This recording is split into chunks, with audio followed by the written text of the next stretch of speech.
윤석열 전 대통령에 대한 체포영장 집행 방해 수사도 본격화될 전망입니다. 특수공무집행 방해 혐의로 입건된 윤 전 대통령에 대해 경찰이 직접 조사도 검토하고 있는 것으로 확인됐습니다.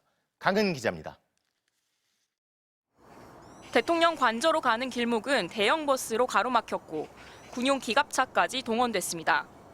경호처 직원들이 동원돼 3단계 방어선을 만들고 체포에 나선 수사팀과 몸싸움까지 벌이면서 내란 우두머리 피의자 윤석열 당시 대통령의 1차 체포영장 집행은 실패로 돌아갔습니다.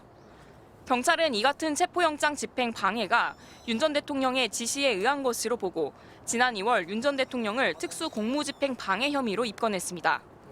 앞서 영장 집행을 막은 혐의로 강경파 김성훈 경호처 차장에 대해 구속영장을 신청하면서 윤 전 대통령을 핵심 공범으로 적시했습니다. 그동안 현직 대통령으로 불소추 특권이 있어 수사를 피해왔지만 윤 전 대통령이 파면된 만큼 경찰 수사도 본격화될 것으로 보입니다. 경찰은 윤 전 대통령을 직접 조사하는 방안도 검토하고 있는 걸로 확인됐습니다. 경찰 관계자는 MBC에 윤 전 대통령의 특수공무집행 방해 등 추가 혐의를 조사해야 하는 건 맞다며 조사 시점과 형식은 아직 정해지지 않았다고 밝혔습니다.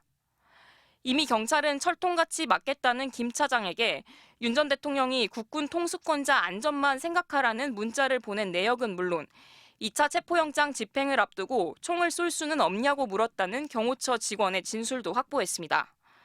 경찰은 내란 수사의 핵심 물증이 될 비화폰 서버 압수수색 영장을 다시 신청하는 방안도 검토하고 있는 걸로 파악됐습니다.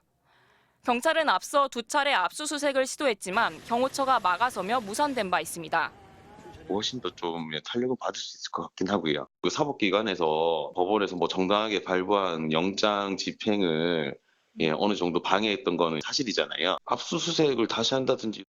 다만 김성훈 경호차장이 대통령의 지시에 대해선 줄곧 부인해온 데다 김 차장의 구속영장이 법원에서 기각됐던 만큼 강제 수사가 여전히 제한적일 거란 분석도 나옵니다.